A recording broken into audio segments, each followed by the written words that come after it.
Hi, everyone. Dr. Frankie here, and I hope you're all doing really well. And we're moving close into approaching spring, and we're coming into my favorite time of year where the days are longer, we've got more sunlight, and yeah, more hours of the day that we can hopefully be out and about. And so I'm thrilled about that.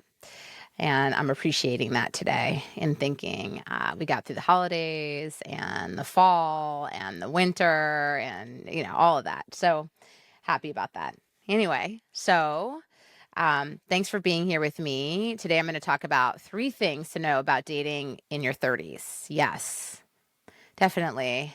As we get older, I'm in my 40s now, and I can tell you lots of things get easier, I think, with more experience, more awareness, self-awareness. And when you get to a point where you're just like, you're really comfortable in your own skin and you're like, I am who I am, and I'm not for everyone, and that's okay. And the right people will come into my orbit as long as I keep taking care of myself. You know how a lot of the material that I cover here is about like self-care and making sure you're doing an inventory about who you're surrounding yourself with in life and that sort of thing. But I can talk on and on about, all the ways that we can work towards increasing our vibration and doing what we need to do for ourselves to bring our best, highest selves to the forefront so we draw in the right people into our world. But yeah, I think the 3 tips I'm going to cover today are really helpful to consider when you're in your 30s for sure.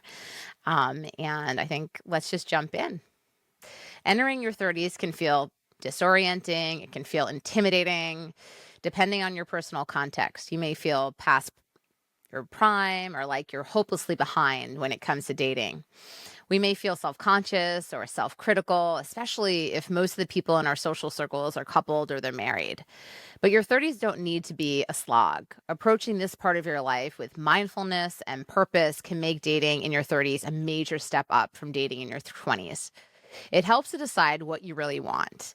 In earlier stages of your life, it may have been easy to fall into a relationship almost by accident, thanks to sheer proximity. Many of us, in our foundational relationships we're with people we grew up with, right? We went to high school with them, or maybe college if we went to college.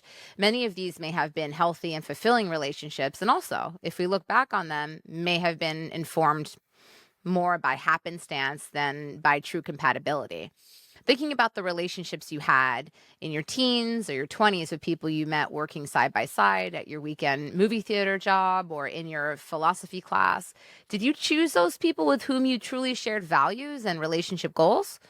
Would you have chosen to match with them on a dating app if they were presented on paper? Maybe you would have, but for many of us, the answer is actually no, we wouldn't have. This gets at both the difficulty and the opportunity of dating in your 30s and beyond. You may be less likely to meet a partner by happenstance over the course of your normal routines, especially in an era of remote work. Not all of us have the kind of social work environment where we make friends or build relationships. However, you're also empowered to actively seek out partners based on what you decide you want in a relationship, not just what proximity brings to your door. Whether that looks like making a list of green flags, which I've talked about previously, so check out a previous post to learn more about what those look like. Make your own dating rules, another thing I talk about. Meditating on what kind of relationship structure you want, or thinking through what your deal breakers are. It's helpful to bring some intention and proactive sensibility to dating in your 30s. There is no dating norm to fail to fit into. If you're dating in your 30s, it's common to feel some level of anxiety that you're doing it wrong. Whether you're separated after a relationship or marriage in your 20s, you haven't yet had a serious relationship, came out later in life, or you're recovering from toxic relationships. You may feel like you're the only one in the world with your experience, or like will be freaked out by circumstances in your life. The reality is, many of the people that you date in your 30s will share these experiences and many more. After all the people who got married at 23 and have remained together without incident are at home. Anyone else who's also single and dating right now is in the same boat as you are. The normal dating context you're comparing yourself to likely doesn't exist, so you can't be doing it incorrectly.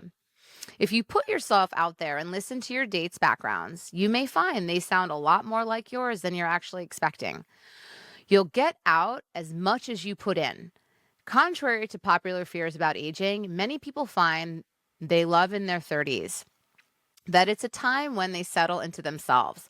They feel more competent and self assured, experience self growth, personal growth, like that's really significant, and develop more intentionality and stability in their relationships.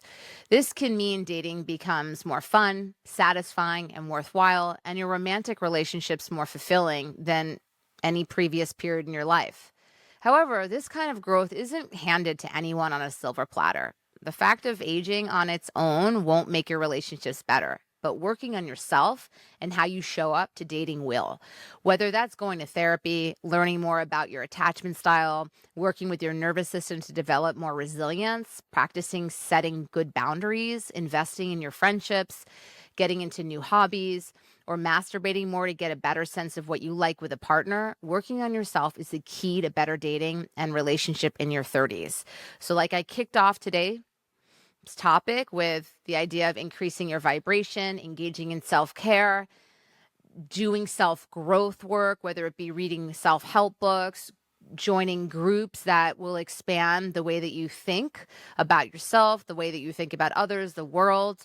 All of these things help you further develop and get more comfy in the body that you're in, right? Like get comfortable in your own skin. So thanks for joining me today. If you have subscribed, I appreciate you. Thanks for showing up regularly to watch my content. And for those of you that are new to my channel, please subscribe, share, like, comment, all the good things. And I look forward to hearing from you, and definitely happy that you're here on this journey with me, because I couldn't do it if it wasn't for y'all believing in what I do and valuing what I put out there. So thank you. Kisses, hugs, and I'll see you next week.